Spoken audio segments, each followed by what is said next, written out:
Hi everybody, welcome to Paranormal Zone TV. Thanks everyone for joining us tonight. Now tonight is the first episode of the Horsefly Chronicles case. It will be a live weekly series and will be the live paranormal exploration research with Phil Siracusa and Carissa Flack. And PZTV is hosting the show. So please everyone, let's welcome Carissa and Phil to the show. Hi. Hi, Noreen. Thank you for having us on. We're excited to start. Yep. Okay, go ahead. Phil, do you want to introduce yourself and do an introduction to the viewers? Sure. My name is Philip Siracusa. I'm the author of the Horsefly Chronicles, a true live demonic haunting. These paranormal experiments that are going to take place are live from the Horsefly Chronicles home. And we're in the basement, which is one of the most active parts of the home. And what we're doing is we're going to live stream it, and we're going to have people like Vanessa come forward, and she's in the UK? Well, she's visiting the UK. She's visiting the UK, and she's a remote viewer. And thank you, Vanessa, for actually helping us out with this. So basically, we want to document. We want the people that are watching, listening, to learn, give your insight. And this is groundbreaking that we're all going to do this together. Now, I will say this. Anybody that is sensitive to psychic energies, just be careful, because we don't know, excuse me, what comes through when you're doing a live stream. But things do come through, because entities do go through electronics. So we're not understanding exactly how it works, but we know it happens. And it's exciting because for the people that are actually watching this broadcast live, you might see, feel, and deal with some of the experiences that we're dealing with here in the Horsefly Chronicles home. Noreen, you have a great show, and I'm looking forward to this new series. It's going to be great. And, this, I believe, is also going to help people going forward in the field to do studies and learn about other cases and help validate them as well. Yeah, definitely. And my name's Carissa Flack. I'm a paranormal investigator. I'm also a psychic medium. I'm the lead investigator on the Horsefly case. I've been the lead for 3 years now. The Horsefly Chronicles is a true like demonic haunting. 2 books have been out about it, and a lot of big names in the field have been at this house. I actually lived and documented it for 4 months, and most recently I moved back in to document this case for a month.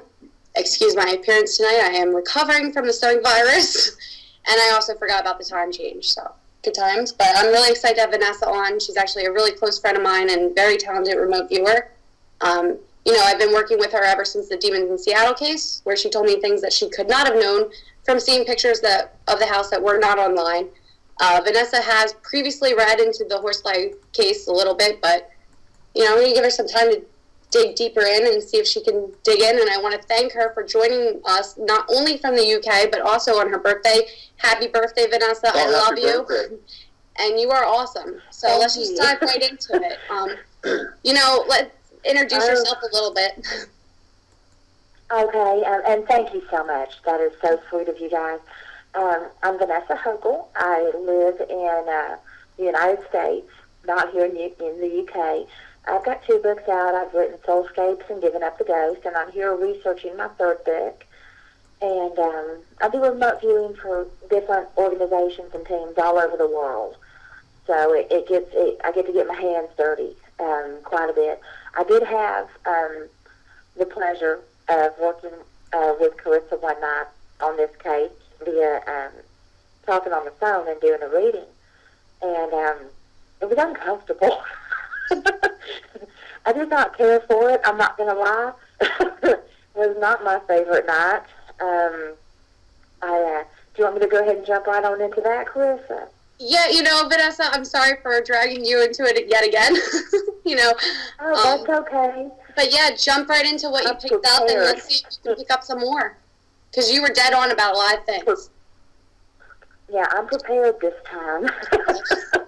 I know. Just for the listeners, this is actually the first time that, Vanessa just found out, I guess, 5 minutes ago that she was actually going to remove you into this case, but I don't tell her where I am. I send her pictures or I call her and I'm like, hi, do you pick up anything about this house? And, what she picked up about this case blew my mind, and she started to get sick. So I was like, do you want me to tell you where I am? And that was actually the first time I've ever done that. But go on and let you take the floor. I got very ill,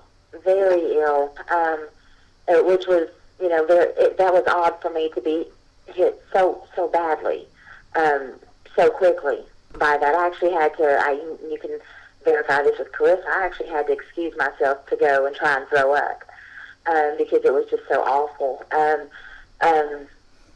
Extreme pain in my head, and could not get the name William out of my head. The way that he felt, it was just an extremely angry person, a very angry person. I'm very domineering, and the way that I saw him was with injuries around the head, and it was very tough. It was very nauseating. I did not care for it. It's not that I don't like your house, Phil. It's not that I don't like your house, okay, or the house that y'all are staying in. It's just that the area, it feels like the entire area around there is soiled. There's just something extremely uncomfortable about the whole place. Now, I know you're talking, because I can't see y'all because I'm on the phone. You said you're in the basement? Yes. Okay. There is something underneath that basement. If you're looking towards the back of the house and you're in the basement, if you go to the far right corner of what would be facing the backyard, that area underneath there, did y'all find stuff in the ground there? Did you find pieces of personal items? Do you know if anything like that was found?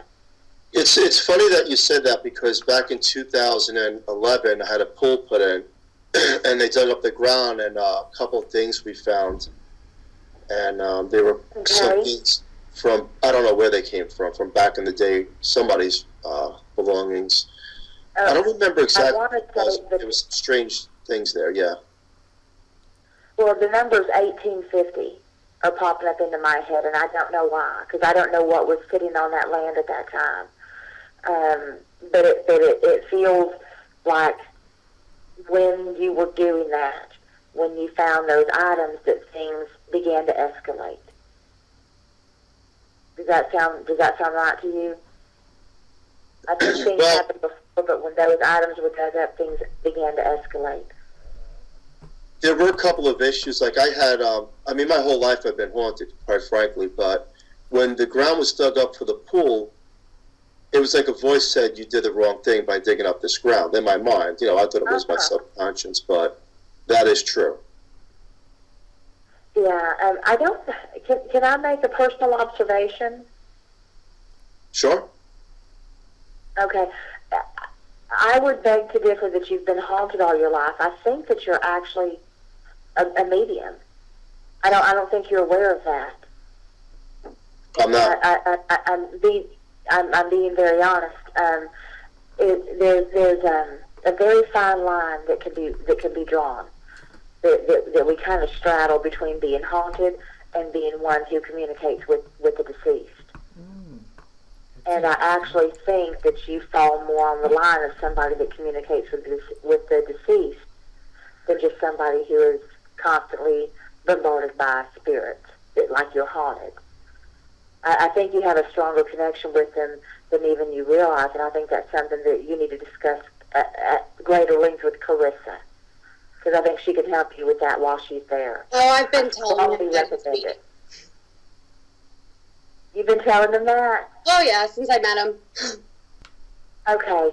Yeah, you need to listen, honey. Okay? I think it'll bring you a lot more peace if you do.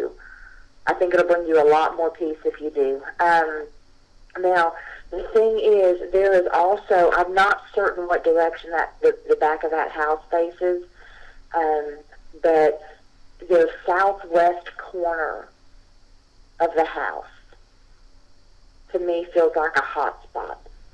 So if you're standing in the center of the house, the southwest corner of the house would be a hot spot.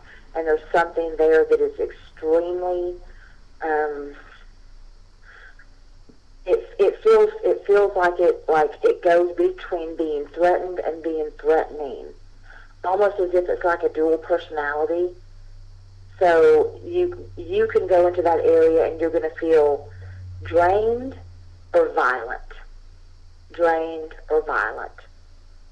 It goes between, and I'm not saying you lash out at anybody or anything like that, but that's the feeling that I'm getting from it. Is that it goes between those two personalities, one being meek and one being way too aggressive. Does that make sense? Yeah, it does. Definitely. Okay. That's what I feel, because it's almost like oh goodness, like if somebody was to pitch in a chair and spin you around, and it's kind of like one of those tops where you don't know which one you're going to land on, and so whichever one it is, you're surprised by it. It's either weak or extremely strong. You know, those two things. I feel like there's a lot of sickness in that house, on that land. A lot of sickness. There is more times being ill than there is times being well. And that isn't caused by one person. When you're having this particular situation, it's a multiple spirit thing. And it feels like there's the little boy. The little boy is ill. The way that he was feeling when he passed, that's the illness that comes from it. That's the nausea, the difficulty in breathing, the almost like your lungs are full type of situation. Hacking cough, hearing that a lot, hearing a lot of hacking cough.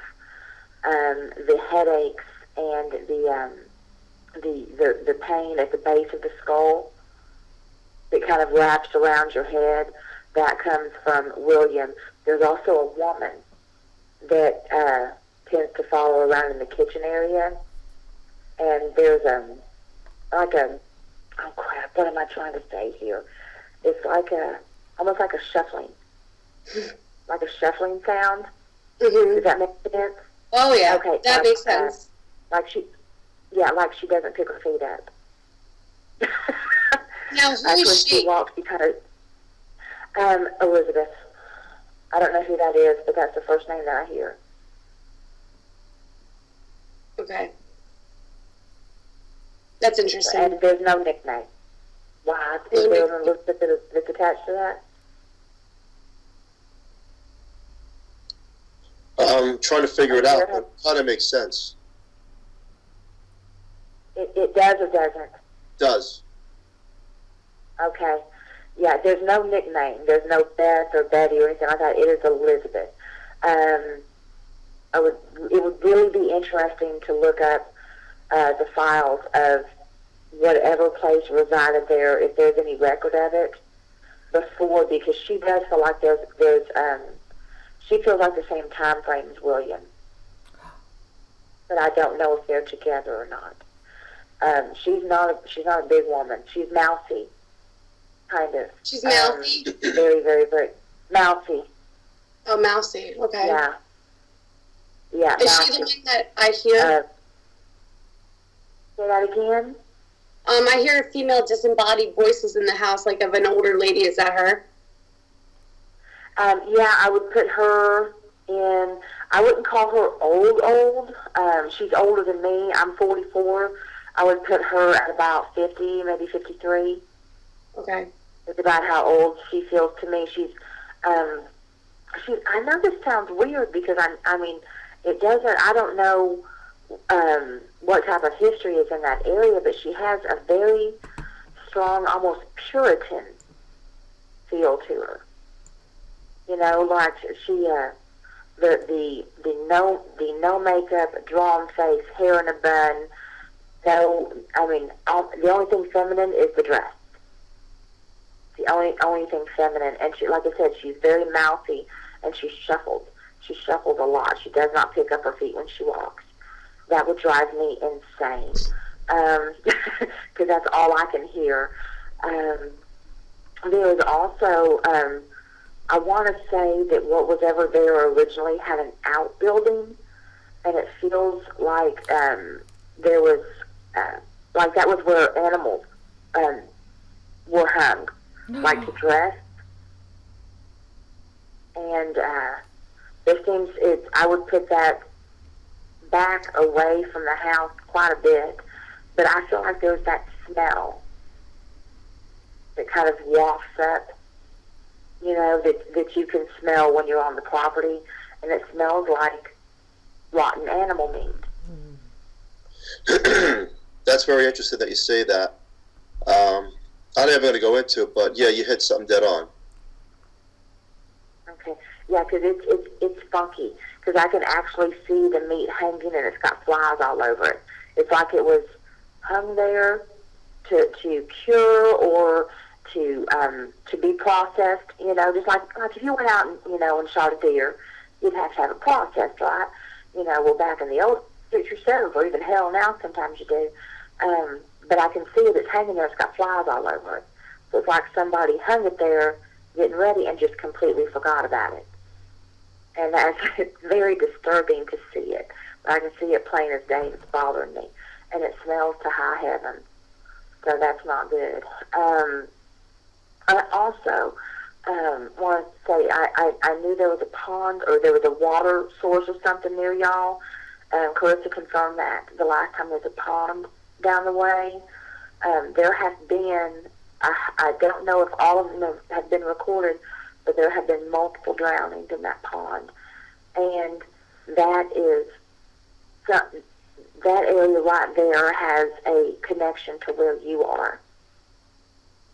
That's true. Huh? But that's true. Yes. Those spirits wander. So it's like they're going from the pond across your property to another house. But, they make their little pit stops. It looks almost like an imprint, like it's something that they would do regularly, and so that energy is imprinted into the land, but it isn't an imprint. It follows the same time pattern, but it isn't an imprint. But it would appear that way. It's actual intelligence. It's intelligent spirits. So they just keep going back and forth. There have been multiple, on the history of that land, your surrounding areas, there have been multiple instances of suicide and of domestic that have ended in death. And I don't know what it is about that area. I don't know if it's something in the land. I don't know if it could be something in the water. I don't know. But it seems to be that in the past there has been a high level of suicide, murder, suicide, domestic violence leading to death. And it's weird when you come into an area like that feels tainted with that, but it's almost as if it's something is causing it. You know what I mean? Does that make any sense? It feels like Oh, yeah, it makes a lot of sense. In that area. Back a few years ago, I thought the house was off-centered, what you call feng shui, I think it's feng shui, something like that. Tell me about it. I know the exact name, Feng shui. but I could have sworn the way the house is just not centered right. There's a lot of, it's like negative. It's a beautiful neighborhood, but it's a very negative neighborhood. It's low energy, very, very low energy. Heavy. Yeah. Yeah, it feels very, very heavy. Yes. Very heavy, which is, it's not really normal for something to be quite that heavy. But I feel like the energy that's causing this goes back at least 150, 200 years. It goes back at least that far.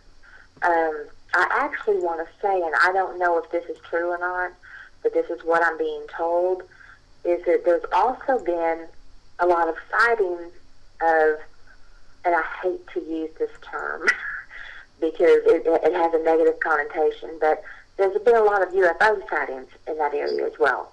Yes. I know people have seen things, and there's something about the entire area. Like we talked about this with the Demon House in Seattle.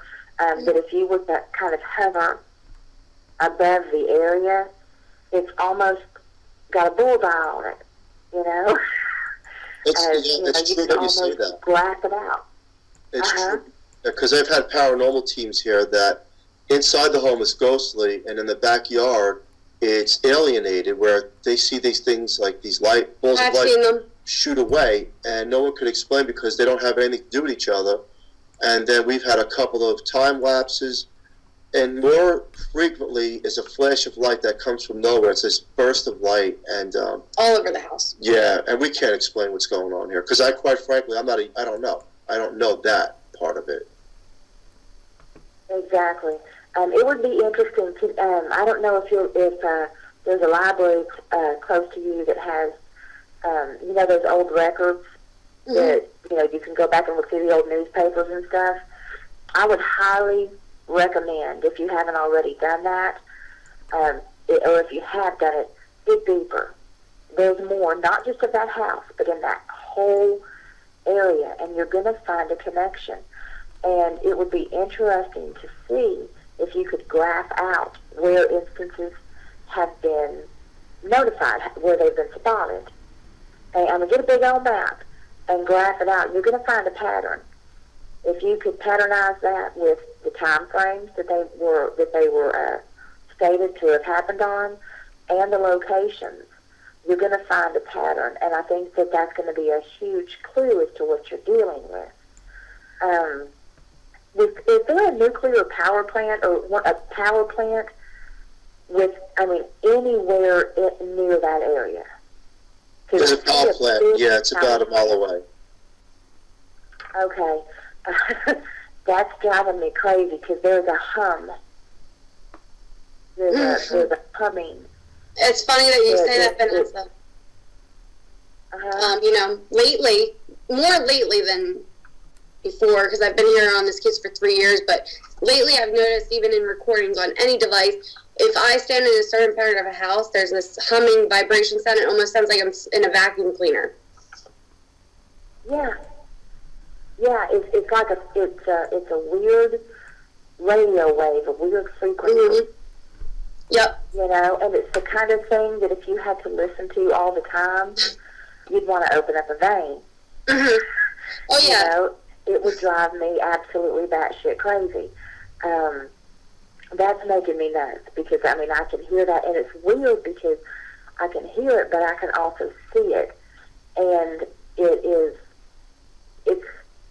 like how like you see a mirage on the street, like the oil things coming off the street when you're driving on the highway and it's real hot. Yes. That's what it looks like.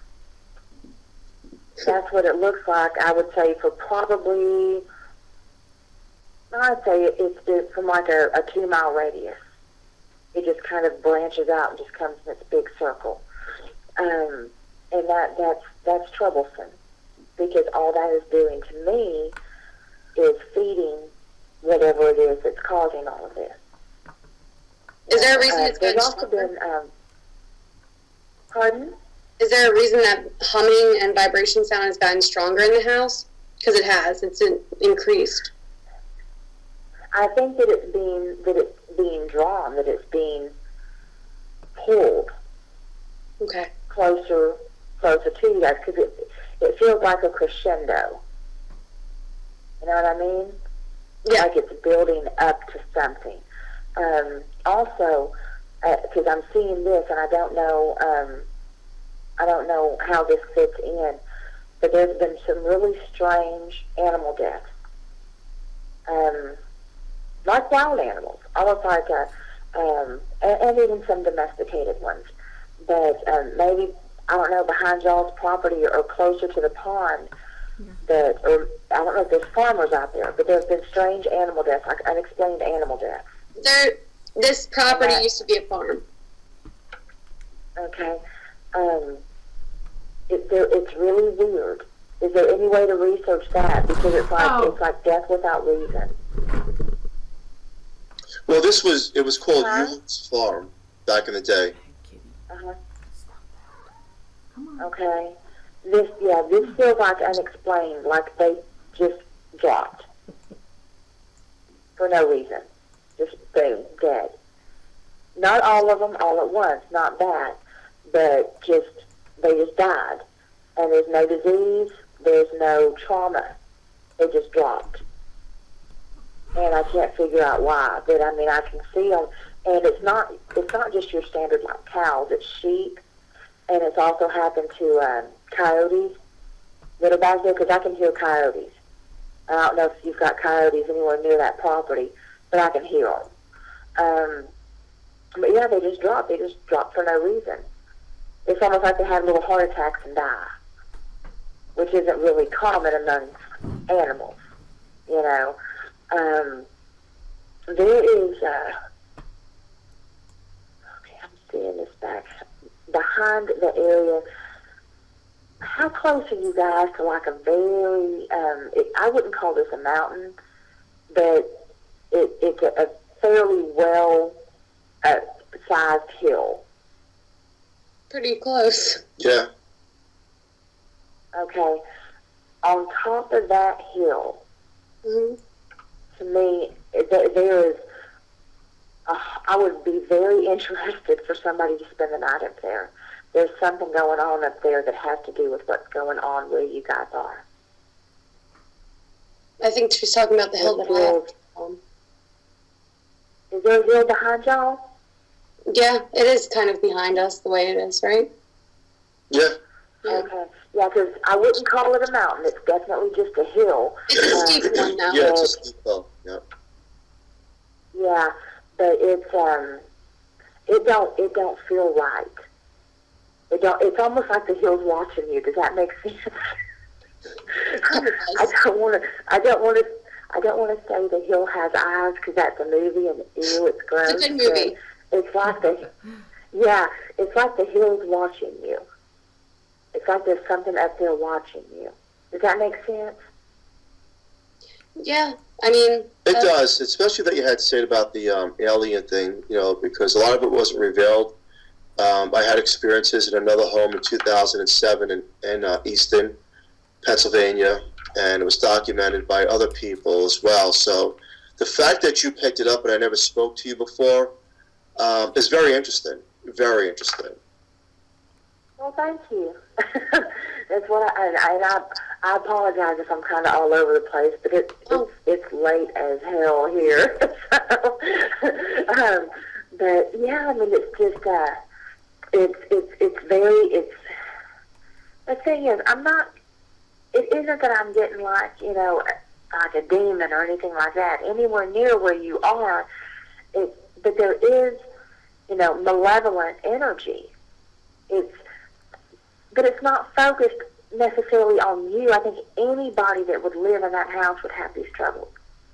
Anybody. To me, it feels like it is focused on the land and the surrounding area. As if, I mean, it's not even trying to do bad stuff, but the energy that it puts out there, it flips that switch in others. And I feel that's what happened to William. That this other part, like the lights and everything else, it's been going on a long, long time.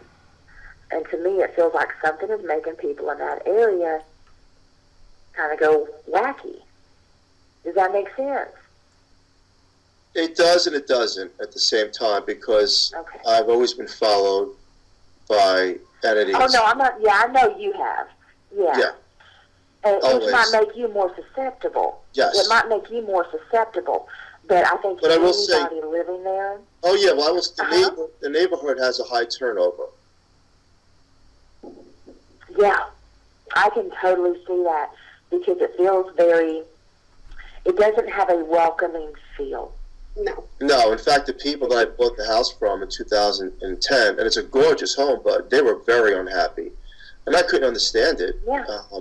And then the neighbors to the left and right of me, those houses turned over 3 times in the last 6 years. A lot of friction, a lot of negative energy, a lot of fighting, and it's just not a good place. As beautiful as the neighborhood is, it's a very draining place. So you're right about that. Yeah, and that's exactly what it feels like to me. It feels like that even though it isn't probably intentional that that's happening, that is what's happening. Is that everything that is being pulled to that particular area. Like I said, I would love an overhead view. I would love to be able to graph out the problems and to see where the source is, because I think you can do that. I really believe you're going to find a whole lot of answers if you can do that. But it would be very interesting to know if what has happened in that area that's caused so much negativity and has caused so much strife between families, I'm sure, and people moving in and moving out, and no one being able to be fully comfortable, if it can be reversed. What can be done to stop it? And that's the thing is, if you can find that out, then and fix it, then it's no longer putting a Band-Aid on a bullet wound. You know, it's fixing it. And that would be great, you know, because nobody wants to be unhappy in their home or constantly have new neighbors. But it's tied to the hill of the water source. The hill of the water source and that power plant. And I can't explain why. But the hills, to me, feel like they're watching, and the power plant and the water source, the power plant is a constant energy source for whatever is out there, and the pond, multiple spirits there. Not to mention the spirits that are just in your general vicinity that have died through trauma. There's been quite a few.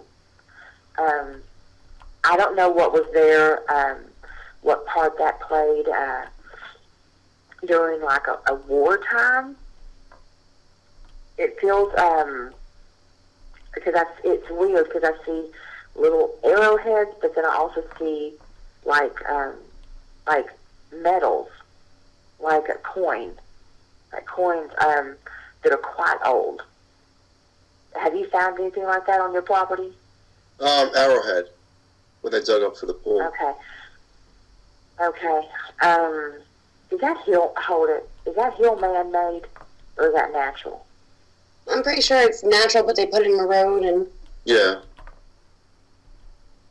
Hold it, you said it's natural, but they did what? There's a road. It's you drive on it.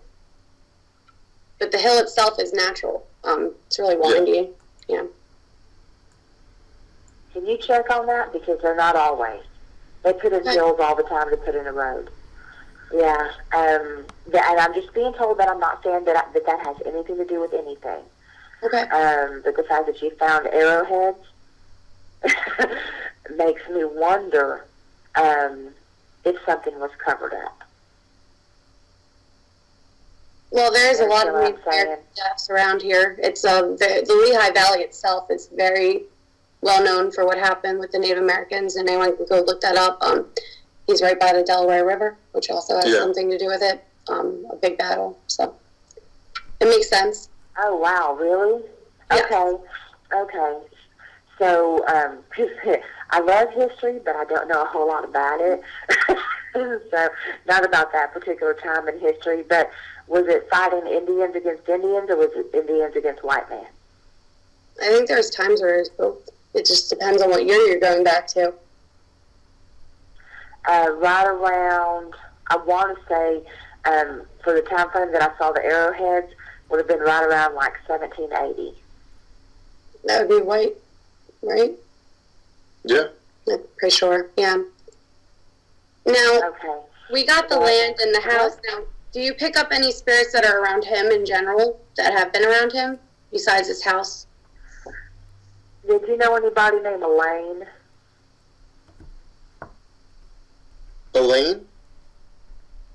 Elaine. No. That's the first name I picked up. But I've got to be honest with you, Phil. I think you're a medium. I don't think that you just have them attached to you. you can be, I mean, you don't have to believe me. But have you ever just tried talking to them, or have you always just assumed that it's just a haunting? Well, I've conjured things way back years ago when I played with dark magic and all that good stuff back in the day. So, if that's what you're referring to, I don't call myself a medium because I don't know those abilities, to put out there, but I do know what I experience. Yeah, well, and the thing is, I mean, you can ask Carissa, I don't really call myself a whole lot either. Simply because I don't really know what it is that I am. I don't. I can't explain why I know the things I know. I have no idea. I can't explain why there are voices in my head. I don't know. It could all leave tomorrow for all I know. I'm not anything special. Everybody can do this. And odds are you've been doing it. I mean, I've dabbled too in the stuff that you're talking about, and it's okay. I mean, but it doesn't mean you've opened something that'll never shut, and that you're haunted. I think that the reason that things come around you is because they're trying to talk to you, and you don't have to be anybody special to talk back to them. Let me ask you this: when these things happen, go right ahead, honey, anything. Where did you pick up William from? He was talking in my head. And where does he come from? I have no idea. I wish I had those answers. He was talking in my head when he was making me sick. Okay. Let's have Noreen. Noreen, do you have the picture that you can show me? I do. Yeah. Do you want to talk about, Phil, do you want to explain about this? Actually, I didn't put the William in. I just put John Rose. Oh, you didn't put the picture? I have the picture, but I didn't put his full name, William, because you used to talk about him as John Rose. Yes, that's what we call him. But Well, yeah. Is there any way you could put the whole picture? I do, honey. I got it up. Yeah, she has it up. Waitress line. Oh, okay. All right. So William, back in the early 90s, this was dug up. So, and things took place there at that cemetery. And coincidentally, now, if it's the same person, Vanessa, that you're picking up, you tell me. We didn't really say anything about him. Well, he was dug up. We spoke to them with a few other people. He was a soldier. Yeah, I mean, Carissa actually did a little research on it. Well, I didn't really have to research. He's a very vocal man. He's not really fond of me or women in general, it seems. He doesn't really like me. No. Yep. He, remember we talked about that. He was being very domineering to a woman when he was doing that to me. He usually does do that to me. I get super horrible headaches in this house. More so since I've come back than before, because I think John thought he had gotten rid of me, and he was excited, and then I came back, he's probably like, oh. But, he's just very, I get like this angry sense of vibe from him. He's not a good person. He wasn't a good person. Sorry, John, don't haunt me forever. I've actually channeled him before. And it's actually scared me. It's actually one of the scariest things I think I've ever channeled is him. And that's just because his anger and rage just takes you over. I think he causes a lot of the friction and fighting. And he's just not a nice person. He was a soldier. I get the alcoholic vibes from him. I always have and I always will. Woman abuser, you name it. Half the times that I get cursed out. What? He feels impotent. Yes. He's very, which would cause a lot of anger. Yes. Okay. Now, I mean, I'm not understanding Phil's question. What did you want me to do, Phil? Well, I wanted to know what you felt, how you picked him up, and do you actually see what he looks like? You drew a picture. That was John, right? Yeah. Can we show that picture? Yeah. I mean, that picture's up as well? Yeah, it's still up. Okay, great. So, how did you get that picture? I just saw it in my head. So it's weird how it works, because it isn't always going to match up. Like, I might get a name, but then I get a face. And I'll give the name, and then I'll give the face, and then we might find out the name is the wife and the face is the husband or whatever. But I couldn't get that image of that man out of my mind. And that when he was talking in my head and told me William, that was the face I was seeing, and that's when I got sick. And I drew that for Carissa. Yeah, and it's funny because no one knows that his real first name is William. John was actually a middle name of his. So the fact that you got that right away, I was just like, oh man, that's crazy. He actually calls himself John to me. I've gotten EVPs saying John Rose. One I actually got last night, which is pretty intense. But he's definitely been an active person in this haunting. He is not from this land. Noreen, if you want to show the gravestone. Yeah. He comes from Phil's upstate. Yeah, from a family property. Upstate New York. So basically, are there any pictures of him? We found one time, and then I could never find another one of him again because the records are so long, so old from back in the day. But I dug him up, and there was a ritual that was performed with me and a few other people when I was into the black arts, and it got really bad at the cemetery. And again, when you're doing black magic and all that stuff, you don't really understand what you just pulled into it like a magnet. And the shield of darkness you're looking into. And they asked for the Ouija board that we were using at the cemetery and a book. And I took something from him that I treasure because it's just something that I feel like belongs to me. And lo and behold, when I looked at the names, I don't know if all the names are showing up, which I actually have there, but there's some kind of correlation between my family and the Rose family. What I don't know, but there is some kind of connection there. Because in the list of their family descendants, there's a Philip, there's a Julia, which is my wife, and there's a few other people. So it goes on. Now, back in that day, people were buried casket on top of casket. They were all wooden at the time.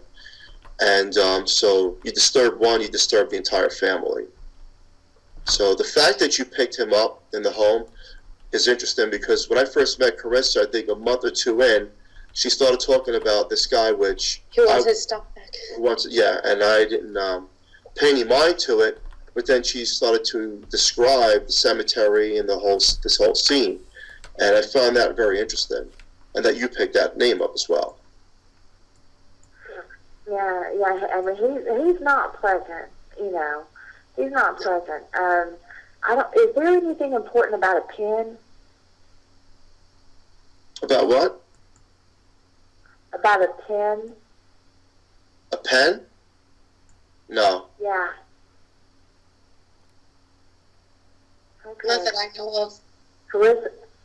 Okay, well, let me know if you do, because I'm being shown one of those old fountain pens. I mean, I'm sure there might be. I try not to interact with John too much anymore, to be honest with you, because he makes me so mad. He just name calls. Yeah. He's just very aggressive. When I feel his energy, I kind of just walk away. I don't like him. I don't care for him too much. No, I can understand that, because, I only got a very, very, very small taste of it. And I could go all my life and not feel that way again. Can I ask a question? Not fun. Yeah, Noreen. Vanessa, why are you getting an impression at all as to why he's angry at Phil? Do you know why? Is he giving you an impression as to why he is? Because that's his area. What's his area? It's not an attachment. He's not necessarily. It's not that it's Phil himself. It's just whatever Phil has. Does that make sense? You mean an attachment? It's whatever Phil has, he wants. It's almost like living through. I got you. It's almost like living through. He knows he's dead. He's not happy he's dead. He doesn't think he deserved to die the way that he did. He wants to live again.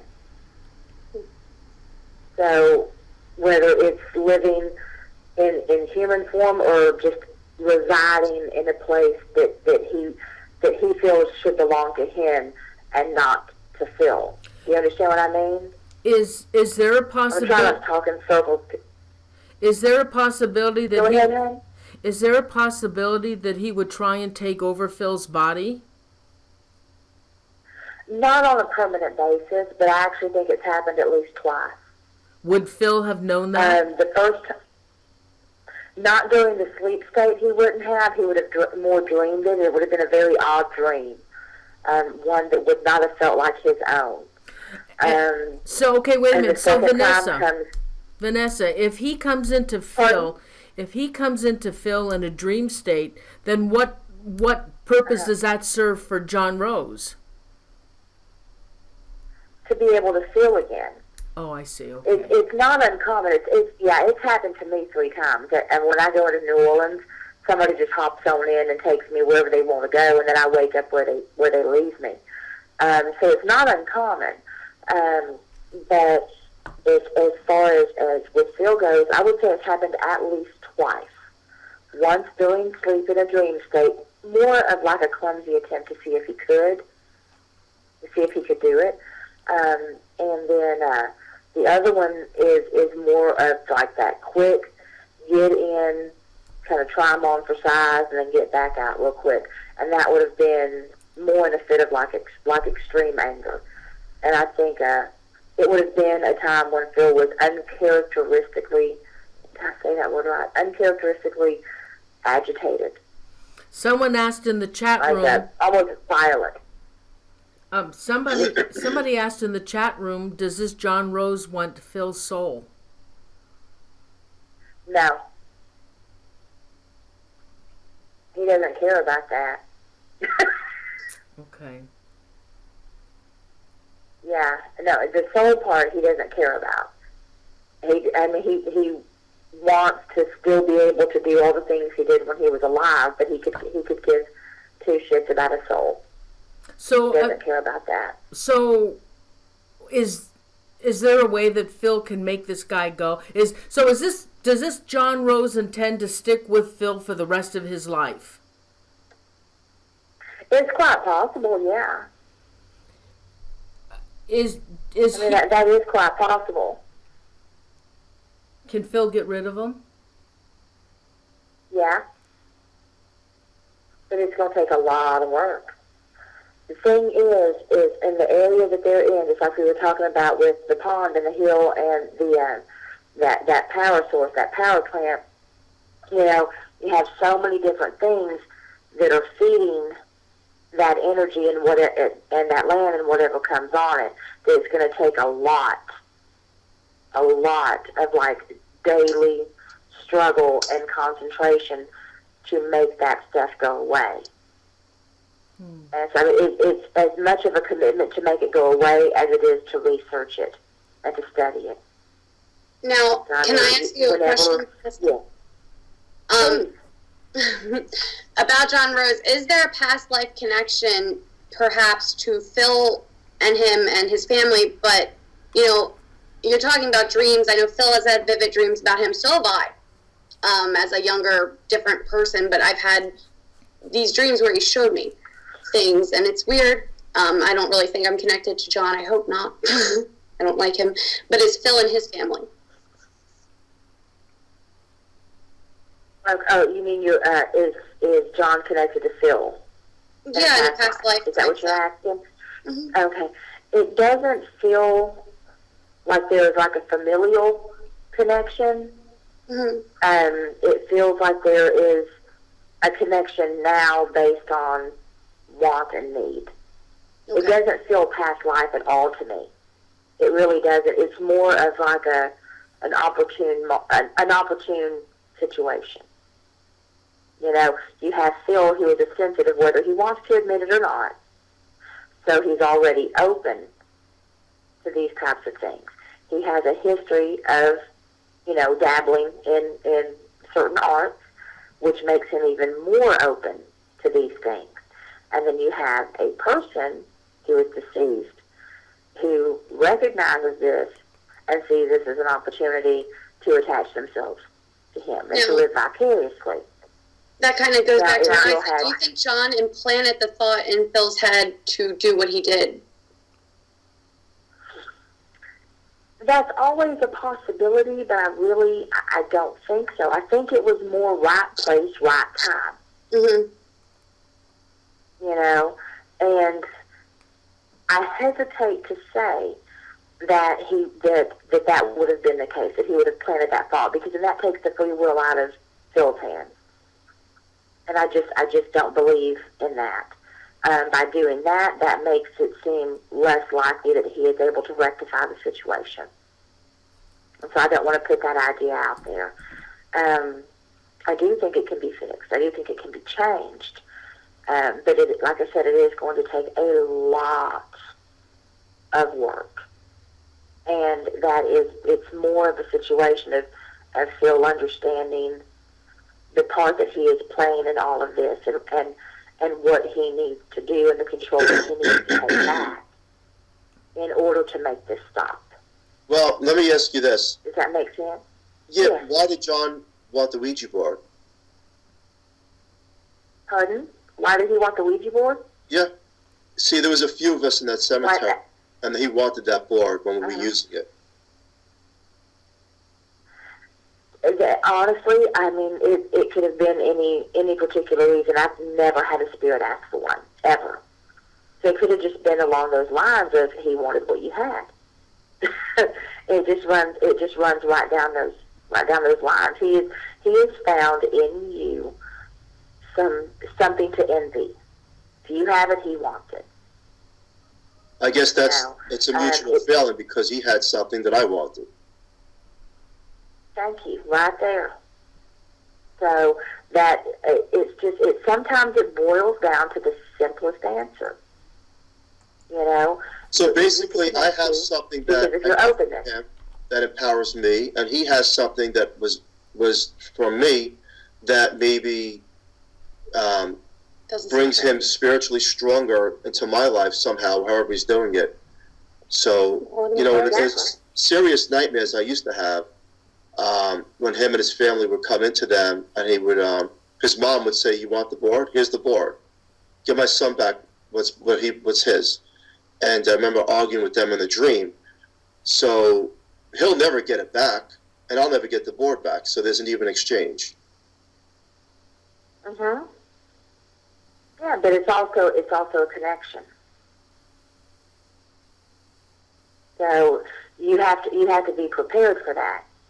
You have to be prepared if he's never going to get that back, and you're never going to get the other back. There's going to be a connection there. Like I said, you could still stop it. You really could, but it's going to take a lot of work. So when Phil one day passes on and Phil never gives back what this John wants, what happens on the other side? Do you know?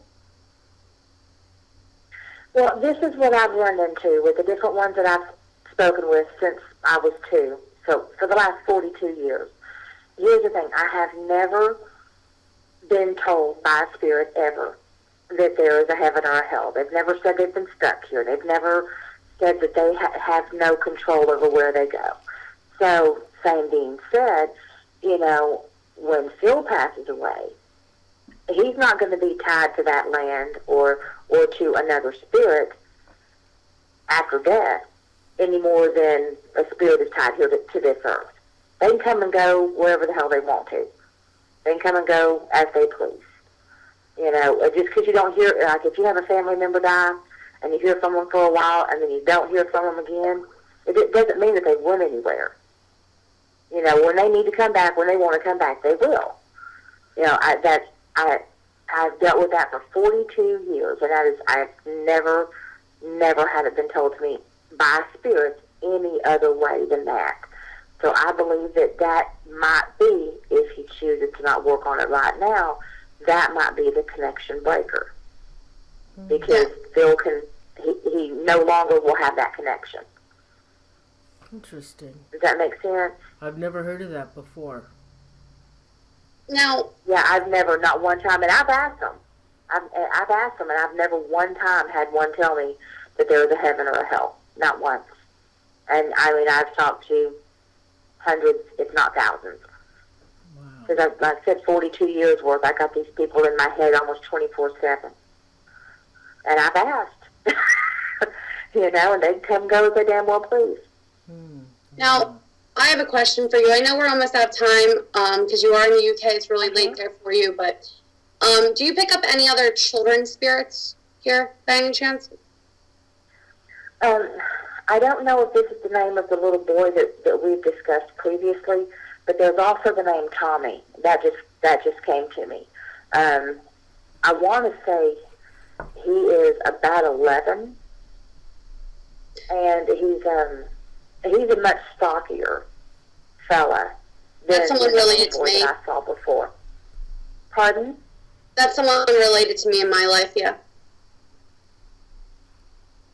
I still couldn't hear you, honey. You're cutting out. That's someone related to me and my life, and that's a story for not on live stream. But yeah, that's related to me. Okay. I'm sorry. I didn't know, honey. He just No, you're fine. You are fine. Okay. Okay. Age and everything. Okay, you'll talk to me about that later. Okay. I'm sorry, though. Okay. Oh, no, it's fine. Just a family member, but Okay. no, that is something that is related to me, that name and age, so that's interesting. Vanessa, are you picking up? Well, Are you picking up any little girls at all? the little girl that I saw was 3, but I don't know her name. She's a little blonde girl, and she's a like toddler, like 3 years old, but she does speak, and she speaks well for a 3-year-old. How did she die? So she could be mistaken. Pardon? How did she die?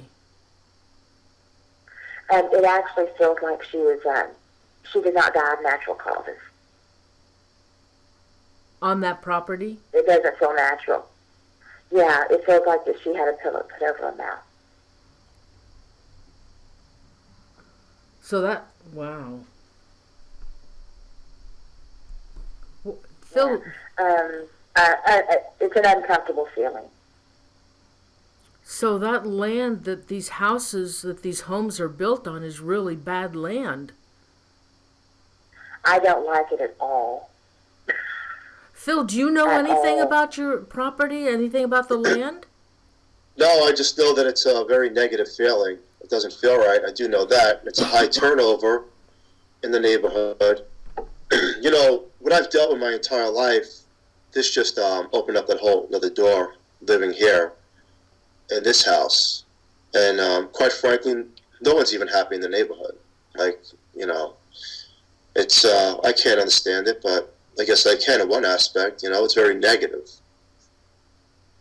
Vanessa, do you It feel... is extremely negative.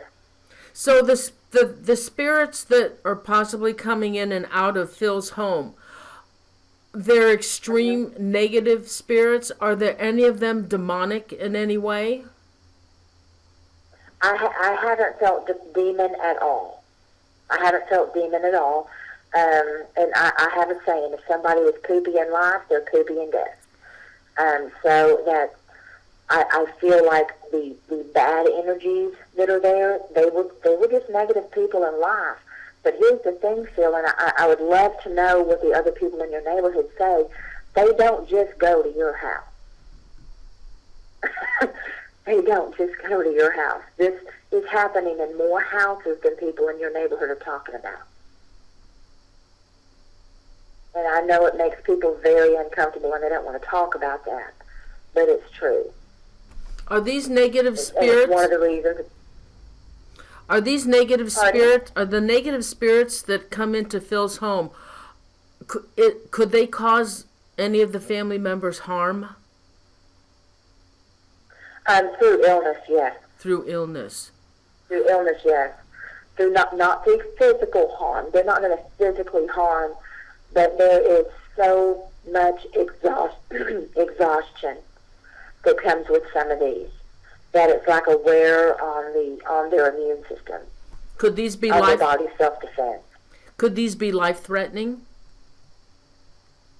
They can be, yes. My God. Phil, is there any running water or any creeks on your property or going through your property? I don't know. I honestly don't know that. Okay. No, a viewer asked that question. There's a pond down the way. Yeah, there's a pond. Oh, okay, so there is a pond. Oh, okay. About a half a mile away. Vanessa, do you see... There was a well on your property, though. Oh. I'm sorry?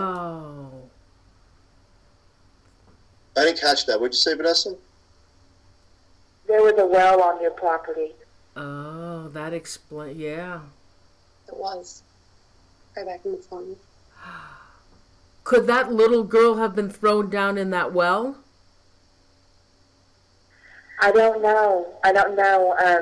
The way that I felt her, there wasn't any water with her. Oh, okay. There wasn't any water with her. There was, I can see the petechia in her eye from suffocation.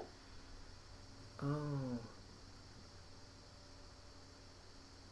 So you know what I mean? Like the little red burst, when they suffocate, I can see that on her face. I'll draw her, Carissa, and send her to you. It'll probably be tomorrow, though, okay?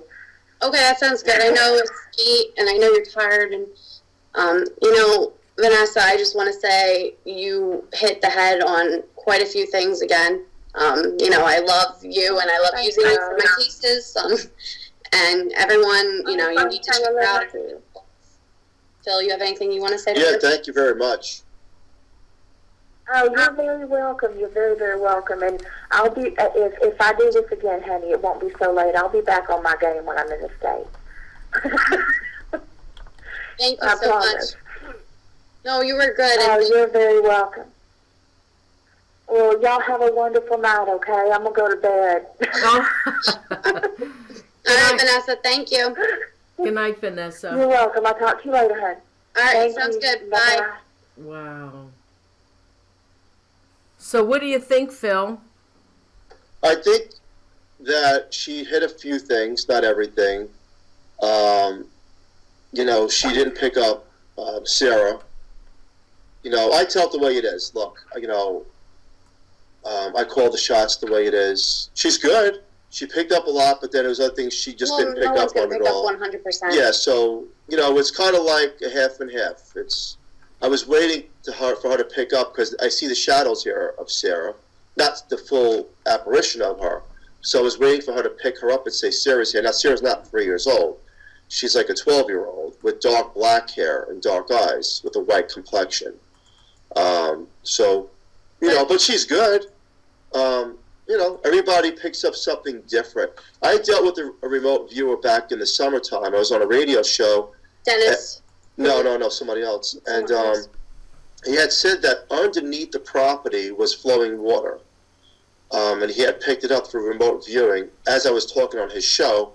So I found that kind of interesting. He says that that itself is a portal. And he also explained a lot of death on the property, probably from animals or whatever it was back in the day. Because the homes are fairly new. The homes were built in the 90s. So, everybody picks up something different. No one's going to pick up anything 100%. Now, my perspective on heaven and hell is it's true, it's real, it exists. I could speak about it, I could draw about it. And other people may just be in the simple state of mind that it doesn't exist.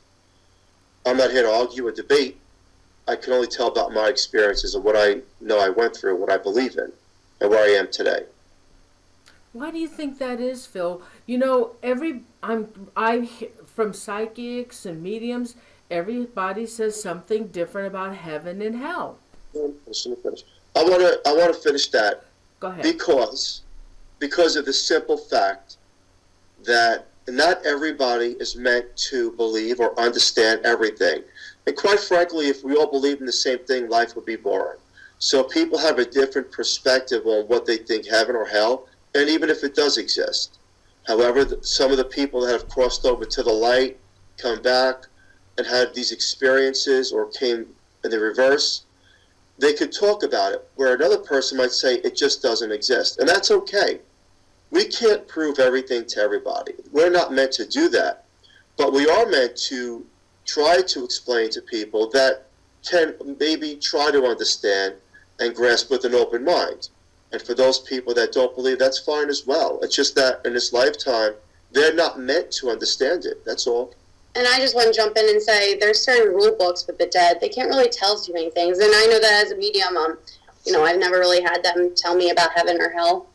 It's just kind of a rule book. And I mean, she didn't say she didn't believe in it. She just said in her 40-something years of being able to do what she can do, the spirits have not talked to her about it. And that's kind of typical for me anyway. I know that my abilities work that way too, and I can't get the answers that I wish I could have. And there's a reason for that. You're not supposed to know everything. That's no true, one is. of course. No. Yeah, exactly. And I believe that because when I used to do paranormal investigating, we would have these devices that we would use, and it wasn't that long ago, and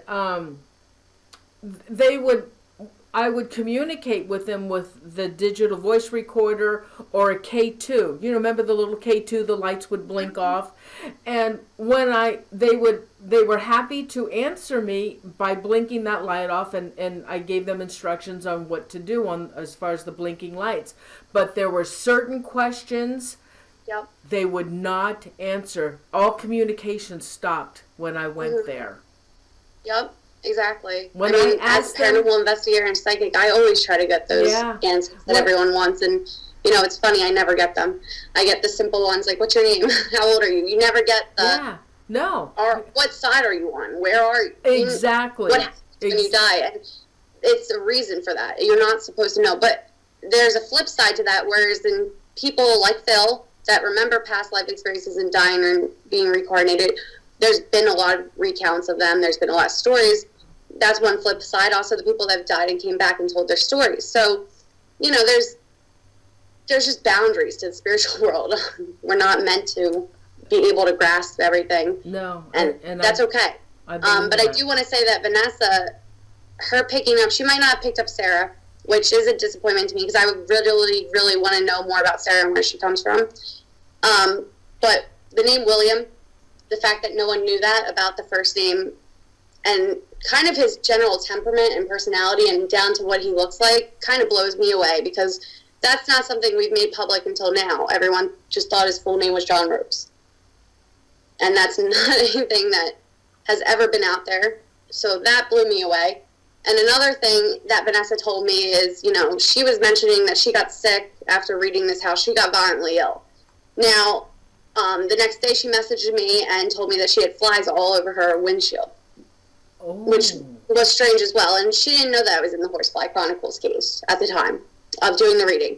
So I just thought that was pretty interesting. Of course, now she knows. Yeah, everybody's not supposed to understand everything, most definitely, because then life would be boring. So we're here to learn, validate, experience, and share stories of what we know and the knowledge that we do have. Does anybody have any questions in chat they want to ask me? Oh, yeah, we're on a 30-second delay. Anybody have any questions? Do you have any questions for Phil and Carissa?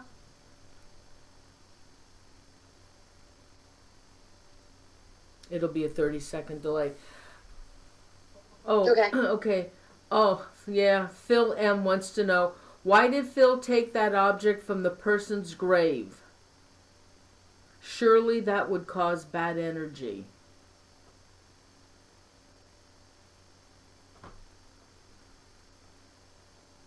That's true, yeah. Oh, is that it? He wants to know why you took it out of the grave. Oh, Phil, come on. Let's just say that I believe that everything in life happens for a reason.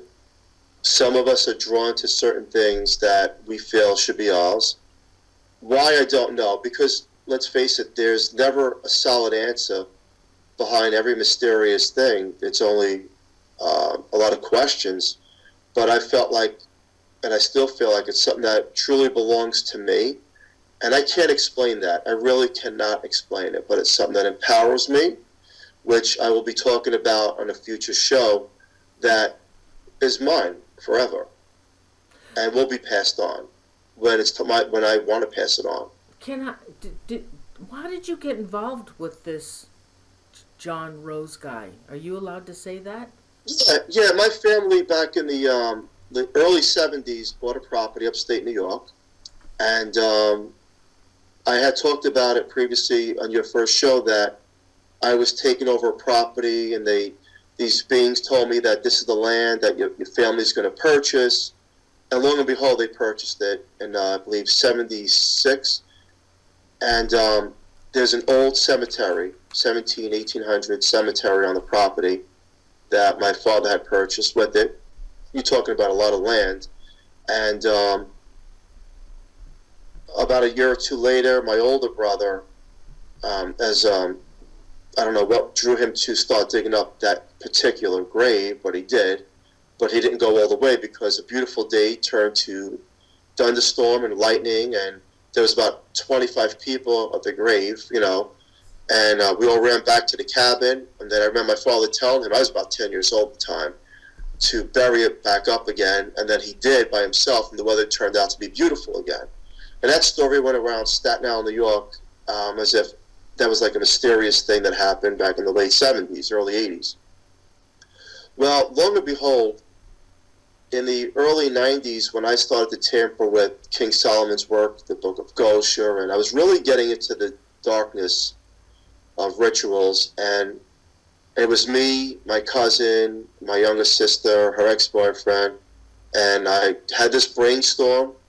It was like something was just like telling me, do this, and we brought the Ouija board there, the real deal board that I had purchased in Magical Child in New York City from Herman Slater, and they were doing the board as me and my cousin were digging up the grave, and then we started getting circled by flies and insects, all these weird insects, and the board was going crazy as far as communicating that we're going to be cursed and everything else under the sun. But the evil part of me and my cousin says go all the way, because there's something in there that you have to have.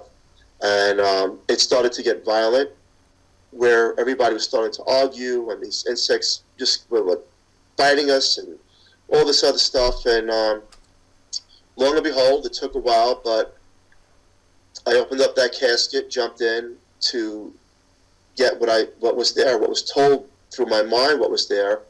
And when they were doing the board, they said, I believe it was exactly John Rose's mom that was coming through and says, give us that board now. And we had the book and all that other stuff, so we made an exchange. And I did not want to give up the board, because the board was something that was also sentimental to me. But I did. We made the exchange, and that object is an empowerment object in my life, and that's all I could say to it. Oh my God. Can you give any more information about what you mean about empowerment? It's as if somebody had found the third crystal skull around the world that was missing.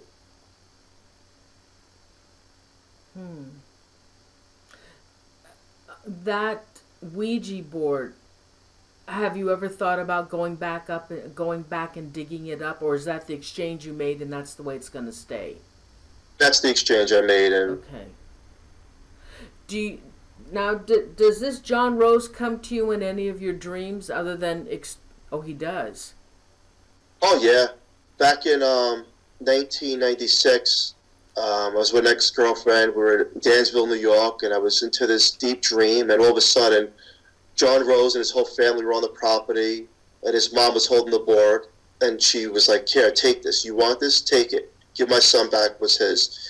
And I fought back, and I was like, he's not getting it. You're not getting it. And then I woke up, and it was like so real, because I woke up with cold sweats as if the dream was like really happening.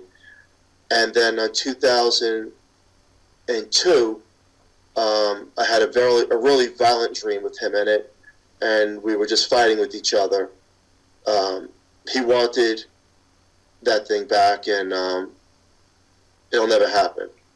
And I know, look, I know to the listener, the viewer, there's more to it that I could actually describe on the radio. But there's a lot more to that. And certain people, I believe, are supposed to have certain things.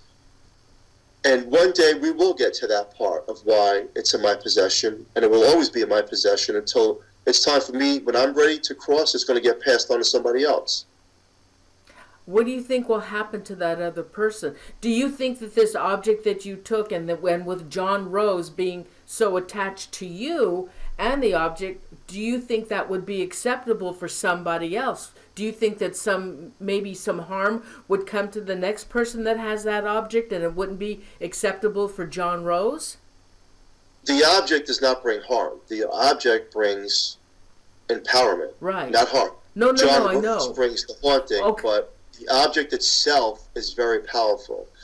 But wait a minute, Phil. Phil, that object is powerful for you, but it may not be powerful the next person that you pass it on to. That's true. That's very true. I don't have the answers to that, Noreen. I really don't. It almost seems like John Rose, if I can just cut in, it's weird because, I channeled him, I guess, 3 years ago now, and he said he wanted it back, but in the same retrospect, he likes being here. I've gotten plenty of EVPs where he likes it. He realizes that's his connection here, and it's almost, I don't know. I don't know how to describe him, but he's not Mr. Light and Fluffy himself. He's very dark, but it's hard to explain. He's not, I don't even know how to explain it. I don't. I wish I could explain. But yeah, he does say he wants it back, but at the same retrospect, I have an EVP just from a week ago where I asked him, do you agree with everything that's done in this house? And he says, yes. Loud as day. He's very, I don't know. Noreen, it's as if he has a magnet in his grave and I have the other magnet. And there's the connection. It's kind of like bringing him alive. Yeah. And he likes it. Yeah. Wow. And that's kind of why I asked Vanessa if he, even went as far as implanting it, for that one grave to be dug out of so many in that cemetery, and, people have not seen it, but, I've described it in detail. There's a lot of different graves that could have been dug up, and for someone like him to have been dug up and asked for what he asked for, he's not Mr. Innocent. And that's all I'm going to say, or I'm going to get haunted tonight by him. He doesn't like me. Phil, somebody asked in the chat room if you belong to the Masons or the Thelma. There's a Thelma. Isn't that Thelma? An Allison. Crawley. Oh my God! It was a Crawley. I can't remember. Allison Crawley. He's the one I think that was involved with that Thelma. Are you involved in anything like Thelma or Masons? Neither of those. Okay. Now that hill that she had mentioned that's in the back of the house, do you know if there are any Indian mounds around your property or nearby? Honestly, I don't know. Okay. It wouldn't surprise me. I mean, I've been living in this area for 4 years now, and a lot of the cases I go to around here involve Native American deaths, and it's all in this general location. It's like a circle, and where Phil lives is on the outer ends of that circle. So that mountain, the hill, whatever she's talking about, always creeps me out. Not to mention that so many people have probably died on that thing trying to drive it in the winter. Well, that's scary. That's a scary drive. It's steep and it's windy. I've almost went down that a couple times, but that's a different story. That hill always creeps me out. I drive home from here late at night, and I feel like I'm being watched. Oh, so when she said the hills have eyes, it kind of makes sense. Because, it's a 25-mile road, but I always try to speed it up around their area. I don't like it. Oh, God. Now, Phil, you were involved with the mafia when you were young? Yes. Yeah. Okay. Any other questions?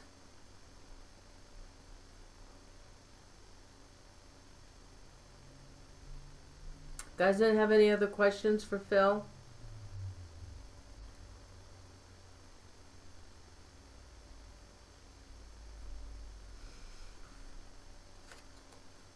So, Phil, do you feel that this remote viewer helped you in any way tonight? Well, she validated a couple of things. The sickness. Yeah, a couple of things she validated. And I'm not looking for... One thing I just want to be clear, that when we do these experiments, we're doing it for research, validating what happens, and maybe this could be a breakthrough where paranormal teams in the future can do these kind of things without actually having to go to locations that are too far away and help the client. Now, in my case, I'm not looking for combating these entities or trying to cause any problems between the spiritual world and my world. I just live my world now.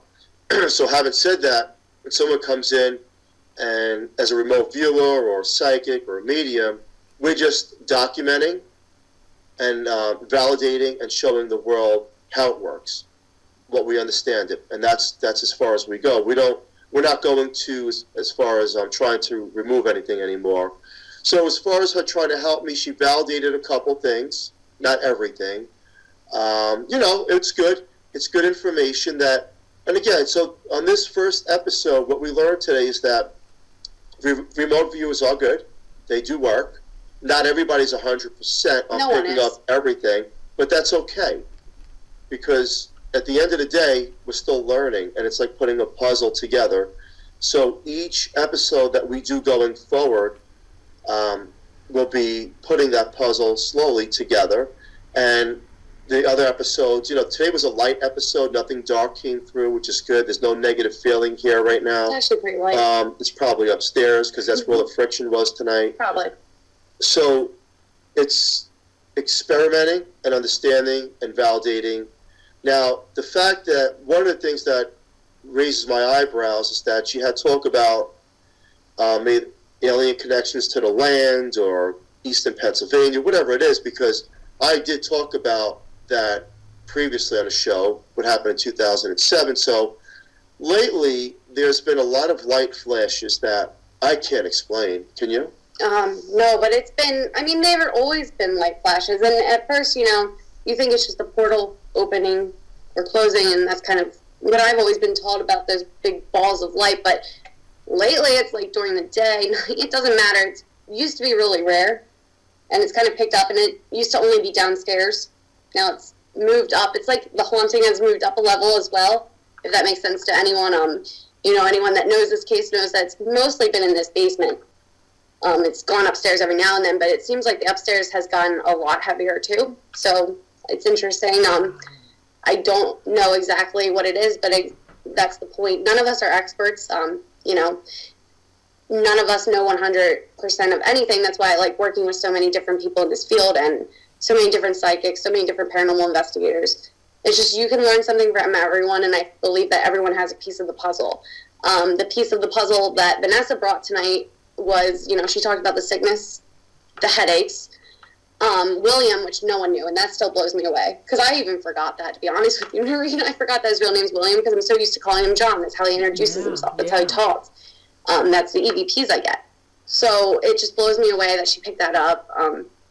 I thought it was a good episode. Like Phil said, it's a little bit lighter.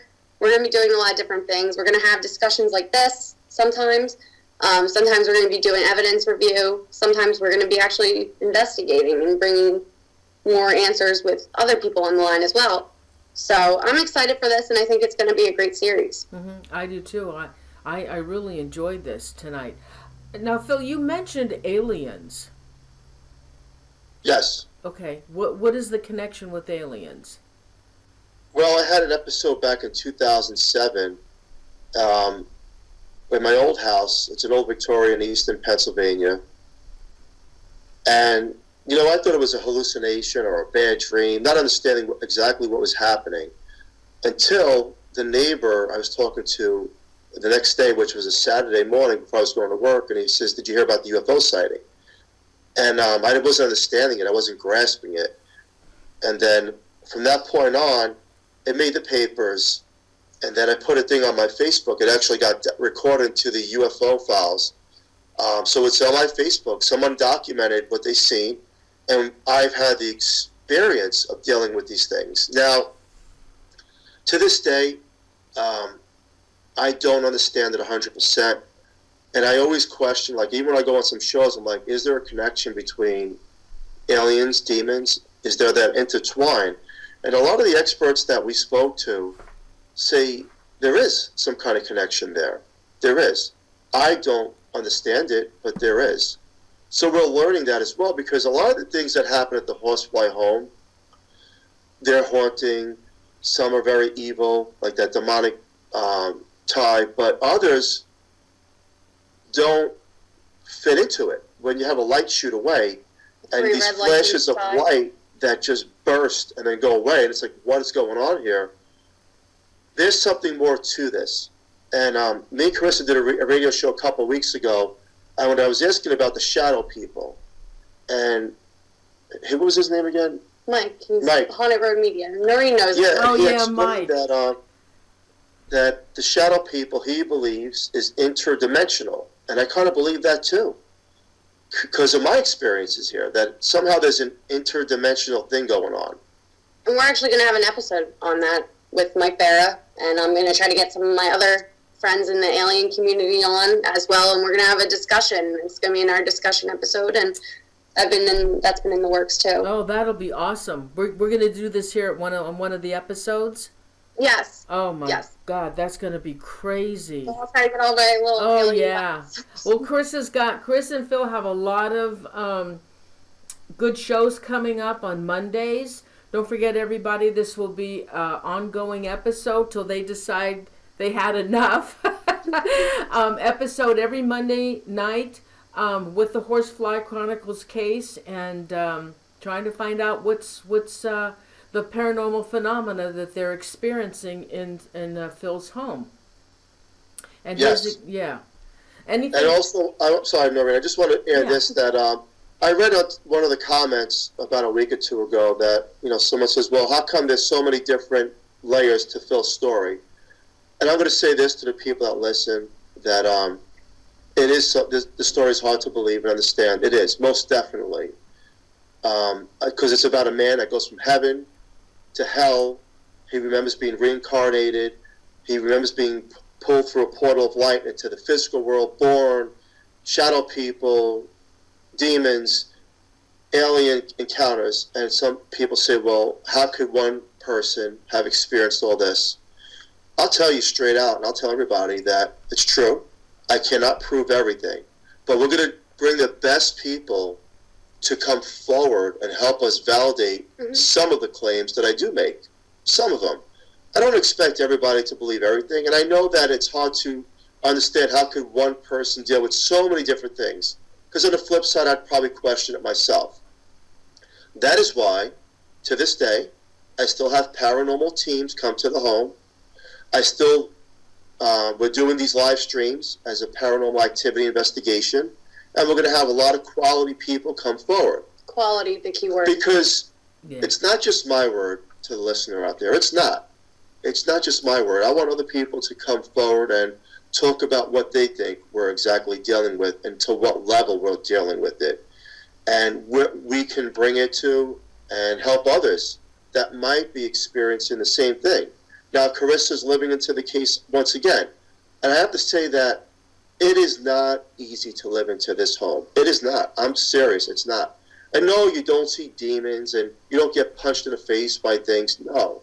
But the negative energy and the oppression and what it plays on your mind and the things that you see that you cannot explain, like these shadow people and the flashes of light, and it all happens when you don't expect it, and then you get the sick feeling and the drained feeling. I've been sick.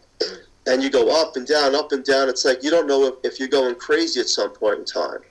And that's all true. That is very true. And that does correlate to some of the things that Vanessa did say about sickness and not feeling well. So that is true. Especially down here. So what we're dealing with in the home is what we're trying to validate and show the world. And I want to thank the viewer out there for watching this. We're all in this together. I am not an expert. I'm just a person with a lot of experiences that I'm trying to share with the world as a family man. And Noreen, I couldn't think of a better show to have it on than yours. Oh, thank you. Because you're a great host, you have a great show, and I'm glad I met you a year ago. Oh yeah, it's been a year. Last April. How cute. Oh. Yeah. Thank you so much, Phil. I love I love the story. I mean, when I heard you at first, I never in my life heard anything like it, and I wasn't sure. But then after that show ended, the very first show that we had done together, I thought, oh my God, I've never heard a story like this before from anybody. And it's a pleasure for me to have you on Paranormal Zone TV. And I'm really looking forward to all the future episodes, and I can't wait. I really can't wait. And thank you for coming to me and asking me to do this, because it's my pleasure. Oh, thank you. I couldn't think of anybody better. Thank you. You know, I'm looking forward to this. This is all groundbreaking research. And and Dave Spink's another great person that actually, when he came to the home and I met him for your show, he picked up evidence that is unprecedented. And people go on Country Roads Paranormal TV, you'll see it. Type in the Horsefly Chronicles, and you see energy floating through the air. Those were my claims that I made that people didn't understand or believe, and it was caught on film. Oh, that show that we did with Dave and had the evidence that he had captured. Yep. That was unbelievable. He really. So it's unbelievable. What does that tell us? It tells us that I talk about the flashes of light. I talk about energy floating through the air, positive, negative, but mostly evil. And when you capture that, and then you have the voice recordings on the apps that were done, you start to put these things together and say, now, this ain't no coincidence. These are becoming facts on a case. And Anthony Sanchez, another great guy for even developing these things. So, it takes quality people. Noreen, you have a great show. Carissa's the psychic. Dave is an incredible investigator. Then you have Anthony Sanchez putting these quality apps together. And everybody that works in the paranormal community, that works with each other, you understand now how you build a network of quality, but also helping the research going forward. And maybe, just maybe one day, this will be documented into history books to show future people 100, 200 years down the road exactly how this works. Well, Phil, you could also be keeping a journal of all these episodes. Yes.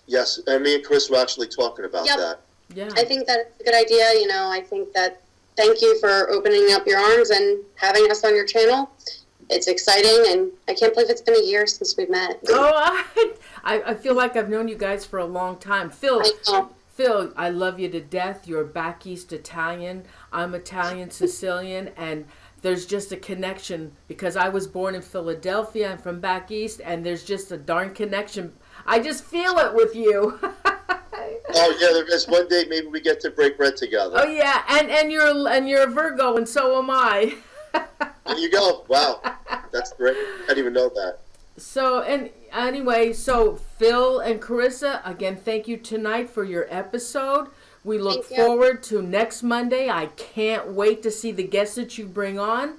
And everybody, let's give a warm goodbye to Phil and Carissa and thank them so much for a great show tonight. It was amazing.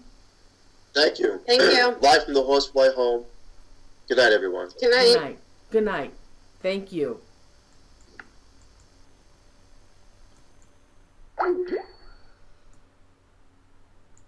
Okay, everybody, thanks so much for joining the first episode on Monday night.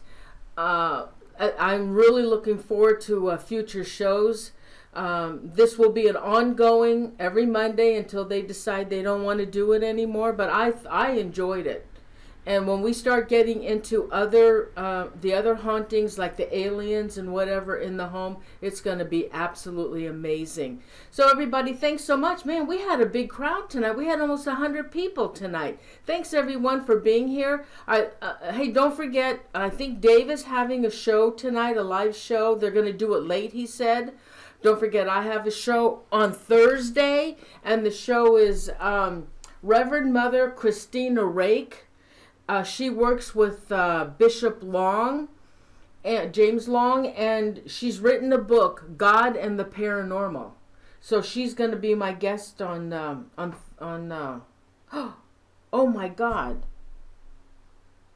Yeah, on Thursday. Yeah, she's going to be my guest. Oh my God, I thought today was Thursday. So can I do some shout outs? River Clover, oh my God, I don't understand that name. Oh, Lemur Ashen. Oh my God, I'm sorry. I'm terrible at people's names. I See Lies, Jimmy Cortez, The Unseen Scene, Phil M. Hey Phil, send me a message about Dark Waters. I've never heard of that before, so if you would send me a message on Facebook or send me an email to paranormalzonetv@gmail.com, and I will check into it. I would love to have him on the show. Anybody who wants show reminders as well, go to my website, paranormalzone.tv, and send me I don't know if it's contact or email. Contact, I think it is. And sign up, send me your email, and I will send you out a reminder, show reminder. Okay, okay, what else do we have? Oh gosh, I see I screwed up here. All right, hold on. I ended up with Phil M. Phil M, Janice Balt, Zeus, 1152, Mama Joe Buffalo Woman. Yay, now you got Mondays and Thursdays. Sean Bodine, did I say that right? Cherry Donahue. Oh, can you give me the syllables? Lamorishan. Give me the syllables. Maybe I can figure that out. Lucinda, Mitch Carta Blanca, Kenworth. There's 76 still in here. Dragoon Lucy, Aaron Kemp, and I know Nikki Unnormal was in the show tonight, and she's been helping. Carissa, Tiffany Twisted, Maria Hyatt, Joanne Gray, Danella Daywood Love, Janet W. Griffin, Corcoran. See, Griffin, and my mods, Crystal and Royce. Where's Crystal and Royce? Maybe Royce went over to Dave's show. Super Witchy Gamer. Anybody else? Jamie Stanford, Jessica Luna, Maria Hyatt. Oh, there you are, Royce. Thanks, Royce, for modding. Oh, there's Nikki on Paranormal. Thank you. Margarita Horvath. Marsha Mathis. Anybody else want to shout out? There's still 72 left in the chat. Ginger Simmons, there you are. Carl White. Aaron Kemp. Anybody else want to shout out? Sandra Miller. Did you guys like the show tonight? I enjoyed it. I love just sitting here and watching and listening.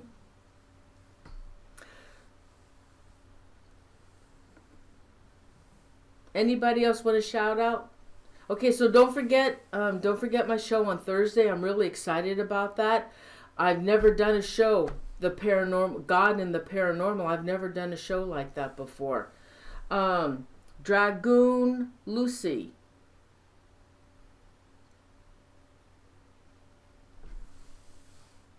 Anybody else want to shout out? Okay, so yeah, everybody go over to Dave and check it out. I don't have the link to Dave's show, but he did say he was going to... Oh, Chipper Terry, there you are.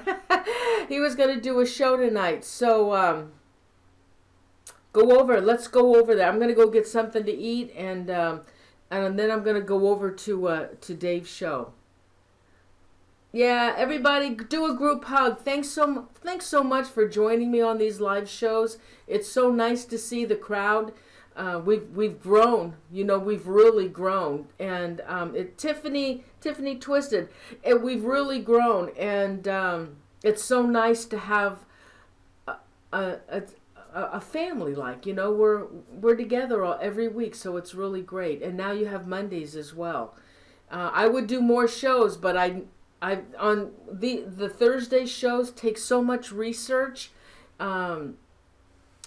It's really hard to do a live show when you have guests, because you have to research them and research the topic. It takes a lot of time, but otherwise I would do more shows because I love doing it. Okay, so everybody, I'm going to say goodnight. I love you guys. Thanks, Royce, and Lem would be okay. Okay, so I'll see you on Thursday. Don't forget, same time, Thursday, for another good show. I hope you'll enjoy it then.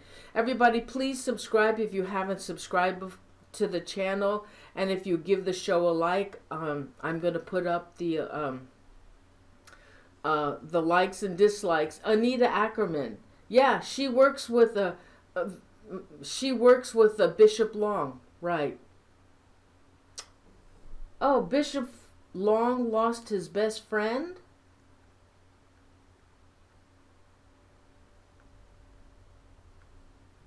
What do you mean, Anita? Bishop Long lost his best friend?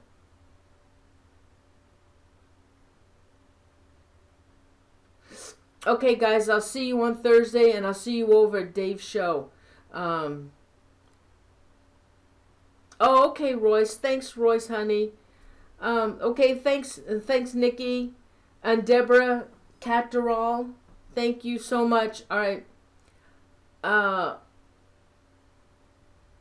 see you on Thursday. I'll see you over at Dave's show. Good night, everyone. Love you guys. Have a great week until I see you on Thursday. And Thursday is St. Patrick's Day.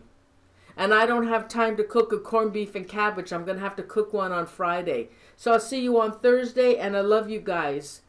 Oh, he lost his dog. Oh, I'm sorry. That's sad. That's too bad. Okay, guys, losing a pet's a horrible thing. Oh, Joe. Oh my gosh, Joe, you got internet. Yeah, you did miss it. It's 9 o'clock Eastern Standard Time. Oh my God, of all times. Hey, Joe, Dave is having a live show tonight.